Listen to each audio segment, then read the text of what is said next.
Hi guys, welcome back to my channel. ఈ వీడియోలో తిరుమలలోని ఓల్డెస్ట్ టెంపుల్ అయిన జపాలి తీర్థం గురించి మనం తెలుసుకోబోతున్నాము. తిరుమల వెళ్ళినప్పుడు ఈ ప్లేస్ అయితే మిస్ అవ్వద్దు, కన్ఫామ్ గా వెళ్ళండి. వెంకటేశ్వర స్వామి టెంపుల్ నుంచి 7 కిలోమీటర్స్ డిస్టెన్స్ లో ఈ జపాలి తీర్థం అయితే ఉంటుంది. ఆకాశగంగకు వెళ్లే దారిలో ఈ జపాలి తీర్థం అయితే స్టార్ట్ అవుతుంది.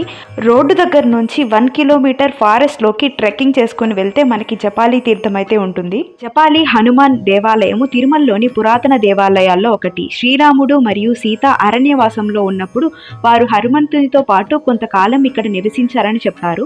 వారు ఇక్కడ ఉన్నప్పుడు ఈ జపాలి తీర్థంనే వాటర్ గా తాగేవారట. ఇక్కడ ఇంకొక ప్రాముఖ్యత ఏమిటంటే విఘ్నేశ్వరుడు ఇక్కడ స్వయంభుగా వెలిశారు.